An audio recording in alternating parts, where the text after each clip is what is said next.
दोस्तों, दुनिया भर में तेल को लेकर के हाहाकार मचा हुआ है। कहीं अवेलेबिलिटी नहीं है तो कहीं दाम आसमान छू रहे हैं। कोई देश 50% दाम बढ़ा रहा है तो कोई 40%। ऑस्ट्रेलिया, जिसके पास खुद का इतना सारा तेल है, वहां तक कई पेट्रोल पंप्स में किसी एक तरह का फ्यूल खत्म है। ये सब हो रहा है वेस्ट एशिया में हो रही वॉर के चलते और इसके बाद स्ट्रेट ऑफ हॉर्मुज के बंद होने के कारण। दुनिया में ये 1973 के बाद का सबसे बड़ा ऑयल क्राइसिस है, जब ऑयल सप्लाई चेन्स बिल्कुल अस्त व्यस्त हो गई है। ऐसे में एक देश है जहां ना तो ऑयल की अवेलेबिलिटी कम हुई है और ना ही दाम में ज्यादा फर्क पड़ा है। दुनिया में क्रूड ऑयल के रेट एकदम से बढ़ गए हैं, लेकिन इस देश ने अपने नागरिकों को उसका कोई कष्ट नहीं होने दिया, और वो देश है हमारा भारत। नमस्कार दोस्तों, मैं हर्ष नायक और आप देख रहे हैं द पैम्फलेट। जी हाँ, जब पूरी दुनिया में पेट्रोल गैस को लेकर के हाय तौबा मची हुई है, भारत बिल्कुल अलग नजर आ रहा है। और ये कोई एक दिन का चमत्कार नहीं है, बल्कि मोदी सरकार की पिछले 12 साल में अपनाई गई पॉलिसीज का फल है कि दुनिया भर में चल रही उथल पुथल के बीच में भी भारत को ना तो रिटेल प्राइसेस 50% बढ़ाने पड़ रहे हैं बाकियों की तरह, और ना ही पब्लिक के लिए अवेलेबिलिटी में कोई कमी आई है। आइए इन पॉलिसीज के बारे में थोड़ा विस्तार से समझते हैं। मोदी सरकार की जो ऑयल सेक्टर की पॉलिसीज है, उनको समझने के लिए सबसे पहले आपको थोड़ा पास्ट में चलना पड़ेगा। दोस्तों, वाजपेयी जी की लीडरशिप वाली सरकार ने देश में एडमिनिस्ट्रेड प्राइस मैकेनिज्म खत्म करके पेट्रोल डीजल के रेट्स को मार्केट लिंक कर दिया। यानी कि जैसे क्रूड ऑयल के रेट्स ऊपर नीचे होंगे, वैसे ही रिटेल रेट्स ऊपर नीचे होने वाले थे। उसके बाद आई मनमोहन सिंह जी की यूपीए सरकार, जिसने इस मार्केट लिंक पॉलिसी की ऐसी तैसी कर दी। जब क्रूड ऑयल के प्राइसेस बढ़ रहे थे और ऑयल मार्केटिंग कंपनीज पेट्रोल और डीजल के रेट्स बढ़ाना चाह रही थी, मनमोहन सिंह जी के इकोनॉमिक्स दिमाग को एक तरकीब सूझी। वो रेट्स बढ़ाना नहीं चाह रहे थे कि लोग नाराज हो जाएंगे, सब्सिडी वो दे नहीं सकते थे तो फिस्कल डेफिसिट के सामने आ जाता। तो उन्होंने सोचा कि चलो ऑयल कंपनीज को ऑयल बॉन्ड्स दे देते हैं। ऑयल बॉन्ड्स का मतलब बेसिकली मनमोहन सिंह जी की सरकार ने ऑयल कंपनीज को बोला कि तुम आज हमें सस्ता पेट्रोल और डीजल दे दो, और जो तुम्हारा एक्स्ट्रा पैसा बनता है वो हम तुम्हें बाद में दे देंगे। एक तरह का क्रेडिट कार्ड ऑयल मार्केट्स में आ गया था। अब कभी कभी किसी भयंकर क्राइसिस में एक आधी बार ये ऑयल बॉन्ड्स यूज किए होते तो ठीक था, लेकिन मनमोहन सिंह जी की सरकार के पास तो जैसे अलादीन का चिराग आ गया था।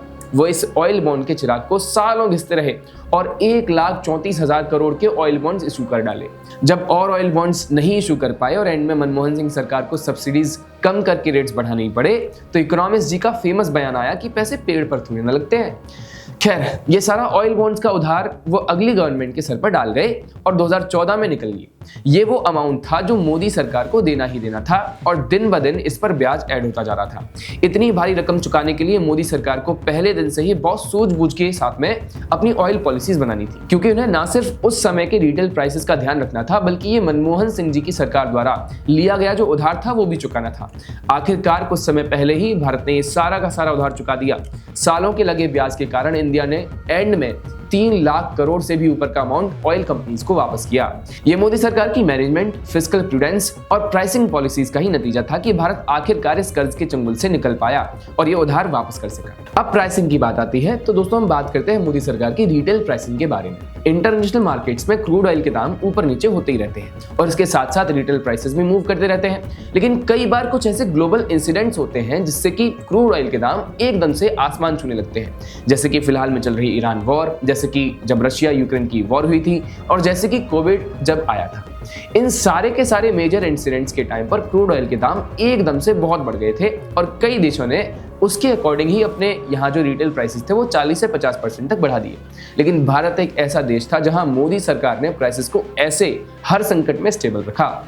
मोदी सरकार ने 2014 के बाद से एक कुशन बिल्ड किया अपनी रिटेल प्राइसिंग के थ्रू, जिससे वो देश की जनता को ऐसे प्राइस शॉक से बचा सकते थे। ये गवर्नमेंट की लॉन्ग टर्म थिंकिंग का ही नतीजा था कि अब ईरान वॉर के बाद जहां सब देश पैनिक में प्राइसेस बढ़ाते घूम रहे हैं, भारत उन्हें स्टेबल रखे है। दोस्तों, सिर्फ प्राइसिंग मैनेज करके ही मोदी गवर्नमेंट ने पब्लिक के लिए ऐसे ऑयल क्राइसिस के समय का कुशन बिल्ड नहीं किया।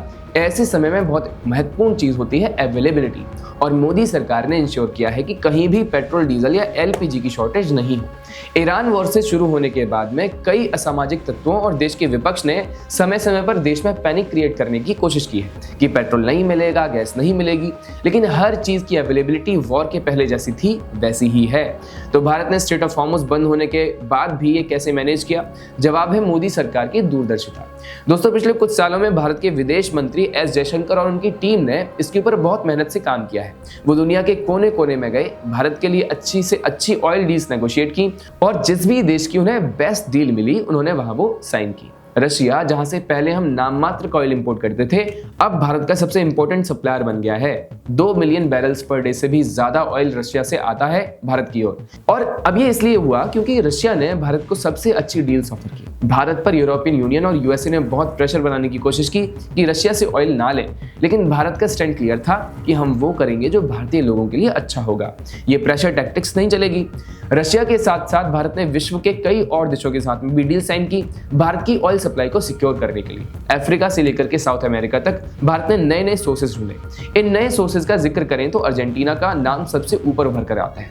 2024 तक भारत ने अर्जेंटीना से कभी भी गैस इंपोर्ट नहीं की थी और अब 2026 के पहले 3 महीनों में ही भारत ने अर्जेंटीना से 50,000 टन एलपीजी ले चुका है। इसमें से 39,000 टन भारत पहुंच चुका है और 11,000 टन रास्ते में है। इतना ही नहीं, अर्जेंटीना ने भारत को आश्वस्त रखा है कि एलपीजी चाहिए होगी तो वो प्रोवाइड कर देगा भारत को। इस तरह अपने ऑयल एंड गैस के रिसोर्सेज को डाइवर्सिफाई करके भारत ने स्ट्रेट ऑफ हॉर्मुज पर अपनी डिपेंडेंस को कम किया है। जहां पहले भारत के 61% oil imports straight of Hormuz से आते थे, वो अब कम होकर के सिर्फ 30% रह गए हैं। इस दूरदर्शिता का फायदा अब देखने को मिल भी रहा है जब ईरान वॉर के चलते स्ट्रेट ऑफ हॉर्मुज बंद हो गई है। कुछ भारतीय शिप्स अभी भी पास हो रही हैं, लेकिन रीजन से आने वाली ज्यादातर सप्लाई अटकी पड़ी है।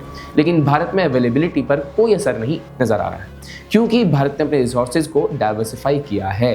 अवेलेबिलिटी की बात आती है तो एक और अहम चीज जिस पे मोदी गवर्नमेंट ने फोकस किया वो है स्ट्रेटेजिक पेट्रोलियम रिजर्व्स। इन रिजर्व्स में भारत के पास अब 74 दिन तक का रिजर्व ऑयल है जो कभी भी किसी भी इमरजेंसी में यूज किया जा सकता है ताकि देश में पेट्रोल और डीजल की अवेलेबिलिटी बनी रहे।